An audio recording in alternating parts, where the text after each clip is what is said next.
Yeah, Ashwini, first of all, congratulations on the Olympics qualification. So, your first thoughts on the Olympics qualification mixed doubles with Lanisha. Thank you so much. I'm very happy that Tanisha and I have qualified for the Olympics. Again, we just started a little over a year ago. We started last Jan, and at that point in time, the Olympics seemed really far away for us. But to have come from starting from scratch to being here today, having qualified for the Olympics, it's a pretty special moment for the two of us. What sort of preparations went into, because there's a big age gap between you and her. So, how did you just tie up with her?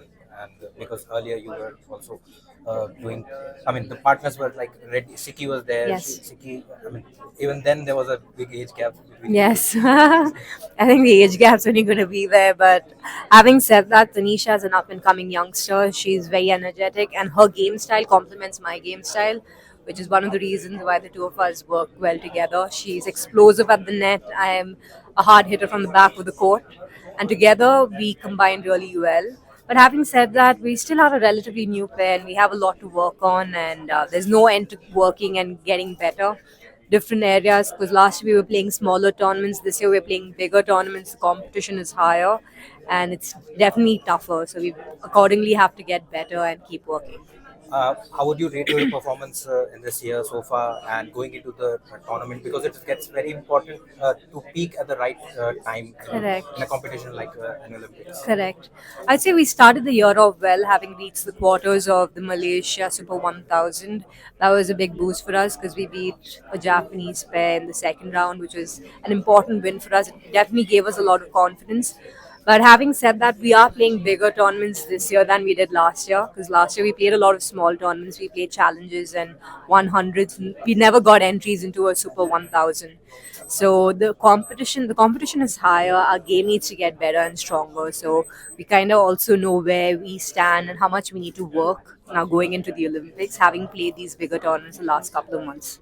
You've already been part of two Olympic campaigns in Rio and in London. So, how does that experience of having there represented India is going to help you and also calm the nerves of someone like Tanisha, who's going to make her I maiden mean, appearance? having been this having been having to be my third Olympics, I feel like definitely I do have experience, and I think the way I see the Olympics is different because I'm way older than what I was a couple of years ago when I played my first Olympics, and I think that balance would help both Tanisha and me, and kind of understand how to prepare for the Olympics, what to expect.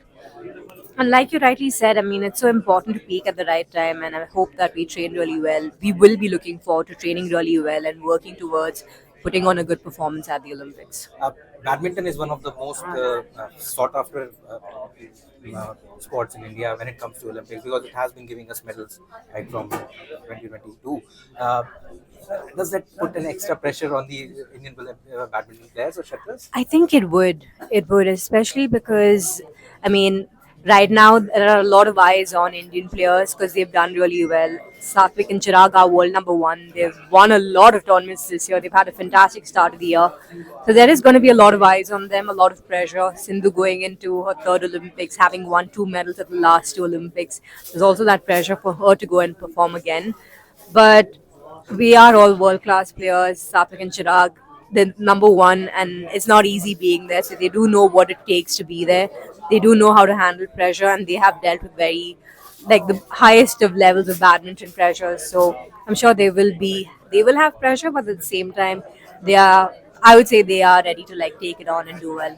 We've seen a lot of competition with the Chinese players, and people used to talk about the aura of the Chinese players, and then when we used to face them on the court, the players used to just be in the awe, and because of that aura and the awe, they could put up a good contest back in the days.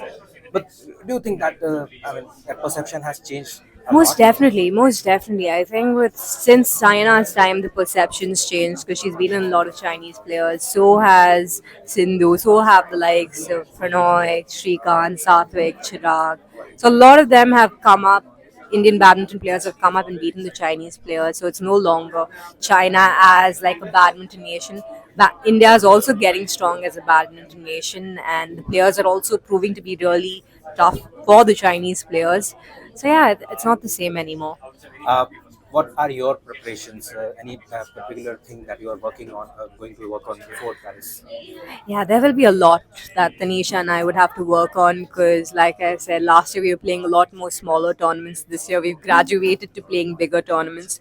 That means the competition is higher and it's a lot harder. That means we've also got to get our game to a level which is ready to match the top players. So there's a lot of work that the two of us will need to do, and we will be doing that along with our coaches and preparing in preparation for the Olympics. Thank you. Thanks.